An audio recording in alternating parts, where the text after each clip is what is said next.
Bonjour, je suis le docteur Yamendieu, médecin biologiste de la polyclinique Indénié du groupe Novamed. Je vais vous présenter aujourd'hui comment réaliser un test de diagnostic rapide de la malaria, communément appelé le paludisme.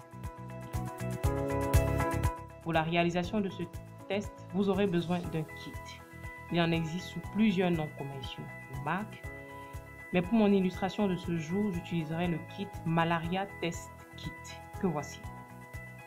C'est un test immunochromatographie qualitatif, c'est-à-dire qui permet de dire si c'est positif ou négatif, mais sans charge parasitaire.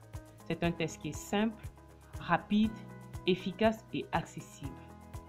Le kit contient donc une notice qui explique le mode opératoire que vous devez toujours lire.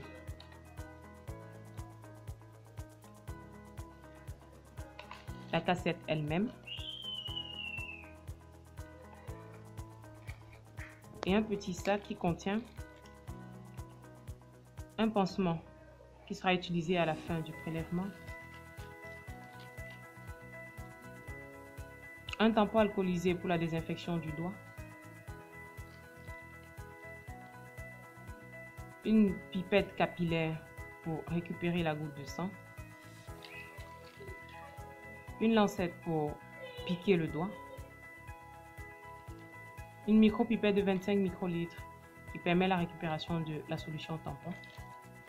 Nous avons la solution tampon elle-même, encore appelée buffer.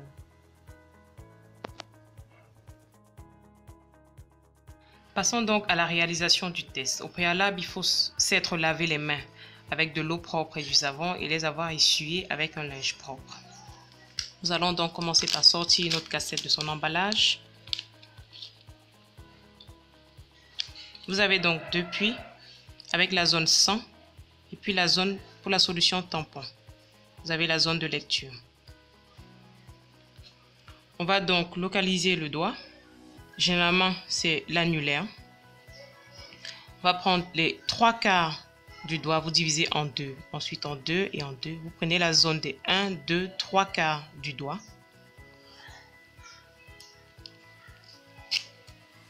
On va donc désinfecter notre doigt avec le tampon alcoolisé en faisant des cercles pour éviter de contaminer la zone déjà désinfectée. Vous allez laisser sécher quelques minutes. Ensuite, utilisez la lancette, la zone qui a été repérée par une pression. On va piquer. On va faire une légère pression. On va éliminer la première goutte de sang.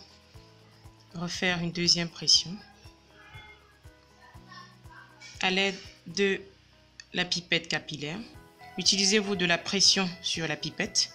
Le sang doit arriver jusqu'au trait noir et ne pas dépasser, ni être en dessous, ni être au-dessus. On va donc récupérer la goutte de sang jusqu'au trait. Voilà, jusqu'au trait noir. On va mettre dans la zone le puits S, comme moyen mémotechnique, pouvez-vous dire S, le sang.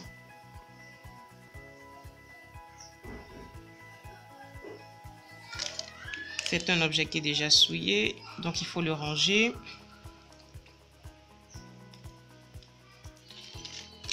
Ensuite, le buffer. Si vous allez directement à partir de là, vous devez mettre 4 gouttes. Mais pour être plus facile, pour que ce soit plus facile, utilisez la pipette de 25 microlitres et mettre 6 gouttes. Normalement, vous devez éviter toutes les bulles d'air. Et on va attendre 15 minutes pour la lecture. Pour les quantités de buffer, tout est inscrit dans la notice. Ça dépend des maisons de fabrication. D'autres vous diront 3 gouttes, d'autres 4 gouttes. Et ceux-ci, ils parlent de 6 gouttes. Voilà. Donc, on va attendre 15 minutes pour la migration. Et ensuite, on passera à l'interprétation. Au bout de 15 minutes, nous pouvons à présent passer à l'interprétation des résultats. Il faut toujours se référer à la notice d'information qui vous dira le temps requis pour l'interprétation. En effet, d'autres maisons vous diront entre 10 et 20 minutes et d'autres vous diront 15 minutes. Toujours est-il qu'il ne faut pas aller au-delà du temps prescrit.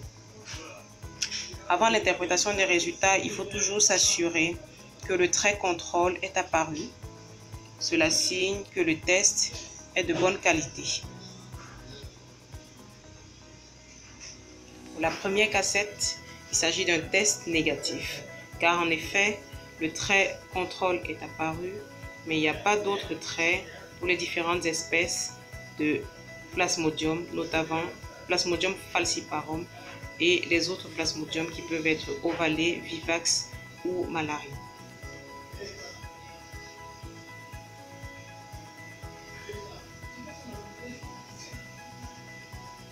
Pour la deuxième cassette, nous avons un résultat qui est positif. En effet, il y a un trait au niveau du contrôle et au niveau de Plasmodium falciparum. C'est donc un test qui est positif à Plasmodium falciparum.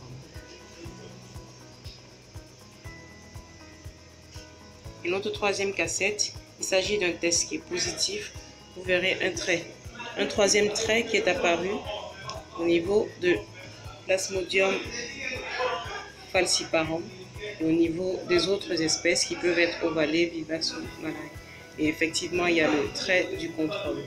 Donc, il s'agit d'un test qui est positif à Plasmodium falciparum plus une autre espèce de Plasmodium.